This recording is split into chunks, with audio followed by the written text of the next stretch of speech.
MH1 news में आप सबका स्वागत है। मैं हूं चंद्रशेखर धरनी। इस वक्त हम मौजूद हैं नीलोखड़ी के अंदर।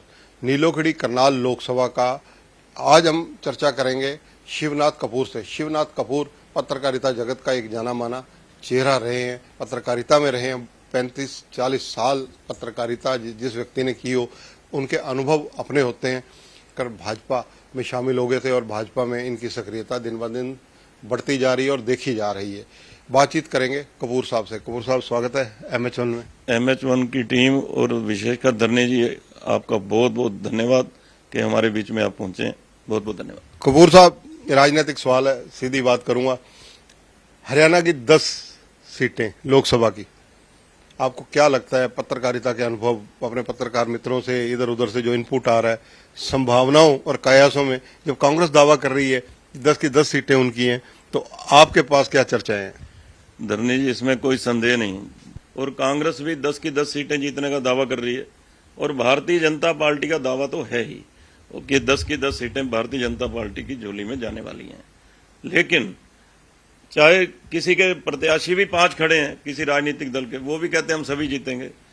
इसके बावजूद जो परिस्थितियां देख रहे हैं, पिछली बार 2019 में हरियाणा में 10 कमल खिले थे और इस बार भी मुझे लगता है कि 2-3 सीटों का हो सकता है कि मुकाबले में हों, लेकिन 7 सीटों पर मुझे लगता है भारतीय जनता पार्टी स्पष्ट रूप से आज जो दिखाई देता है कि कमल खिलने वाला है। और 2-3 सीटों पर जो मुकाबला है, जिस प्रकार से भारतीय जनता पार्टी का शीर्ष नेतृत्व प्रधानमंत्री नरेंद्र मोदी जी से लेकर अमित शाह जी से लेकर राजनाथ सिंह, जितने भी वरिष्ठ नेता हैं, वो हरियाणा के तूफानी दौरों पर हैं। उससे आप भी देख रहे होंगे कि आज राजनीतिक माहौल पूरे उफान पर है। इसको देखते हुए कहा जा सकता है कि भारतीय जनता पार्टी का हो सकता है कि 10 का 10 कमल खिलाने में सफल रहे। कपूर साहब, पत्रकारिता में रहे हैं, पुराना अनुभव है। एक सवाल दिमाग में अभी आ गया, करनाल आखिर ऐसा क्या पड़ा है, हॉट सीट बन जाती है? सुषमा स्वराज बीजेपी की शीर्ष की नेता, पूर्व केंद्रीय मंत्री, स्वर्गीय केंद्रीय मंत्री भजन लाल, पूर्व केंद्रीय मंत्री, पूर्व मुख्यमंत्री कई बार हरियाणा के, और अब मनोहर लाल जी चुनावी मैदान में। Hot seat. धरनी जी, अगर मैं स्पष्ट शब्दों में कहूं कि जब इतना बड़ा चेहरा चुनाव मैदान में हो, भले ही वो कांग्रेस का रहा हो, मुख्यमंत्री भजन लाल जी का जिक्र किया, वो भी रहे हो, सुषमा स्वराज जी 3 बार यहां से चुनाव लड़ी, वो भी पराजय का मुंह देखना पड़ा। अब मनोहर जी मुख्यमंत्री हरियाणा के 9.5 वर्ष रहे हैं चुनाव मैदान में। लेकिन मेरा एक मानना है धरनी जी कि इतना बड़ा चेहरा जब हमारे बीच में हो, तो कम से कम उनको हार का मुंह ना देखना पड़े तो अच्छा है, बेहतरी के लिए। क्योंकि वो जिस समस्याओं को समझते हैं, इस क्षेत्र की बेहतरी के लिए काफी करने में सक्षम होते हैं। तो इसलिए मेरा मानना है कि हार्ड सीट ये बन जाती है इत्तेफाक से। और इस बार जो मुझे लगता है, जिस प्रकार भजन लाल जी भी हारे, जिनकी PhD की डिग्री की बात करते हैं, उनको करनाल के लोगों ने फाड़ दिया, उससे लगता है कि इस बार मनोहर जी भारी मतों से विजयी होंगे। मैं आज सुबह पूर्व मुख्यमंत्री मनोहर लाल जी के साथ था, रोड शो में था, लय के साथ 9-10 गांव रोड शो में मैंने उनके साथ कवर किए। लोगों को संबोधित भी करते हैं, हाय हेलो भी करते हैं, मिलते भी हैं, हाथ भी मिलाते हैं। और राजनीति में लगभग 2014 से पूर्व वो हरियाणा के संगठन मंत्री भारतीय जनता पार्टी के रहे, लेकिन राजनीतिक प्रत्यक्ष रूप से उन्होंने किसी प्रकार से कोई चुनाव नहीं लड़ा था। 2014 में उन्होंने पहला चुनाव लड़ा और 9.5 साल हरियाणा के मुख्यमंत्री रहे। अब लोकसभा के प्रत्याशी हैं, वो एक रणनीतिकार भारतीय जनता पार्टी के रहे हैं।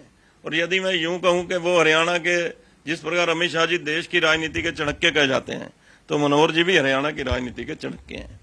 और वो जानते हैं, लोगों की नब्ज को टटोलना भी जानते हैं और उन्हें रूठों को मनाना भी आता है। इस नाते से मैं कह सकता हूं वो जमीन से जुड़े हुए व्यक्ति हैं।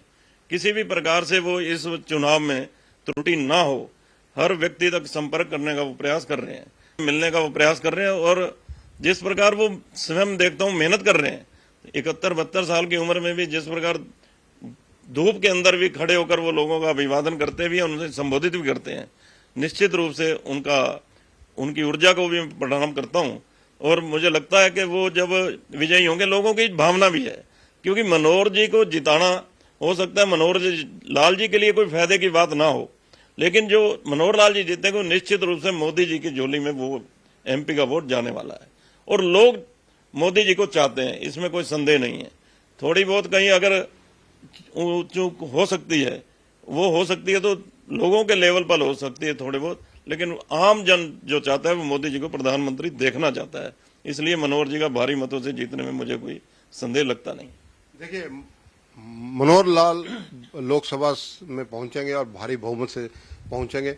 शिवनाथ कपूर बहुत स्पष्ट शब्दों में एक अच्छे तरीके से विश्लेषक के रूप में बता रहे हैं और इनका ये कहना है, क्योंकि जिस प्रकार से दिन रात एक किया हुआ है मनोहर लाल जी ने, और लोगों को पता है कि अगर मनोहर लाल करनाल से लोकसभा में दिल्ली तक पहुंचते हैं, देश की सबसे बड़ी पंचायत में पहुंचते हैं, तो करनाल लोकसभा का कायाकल्प करने में कोई कसर नहीं छोड़ेंगे।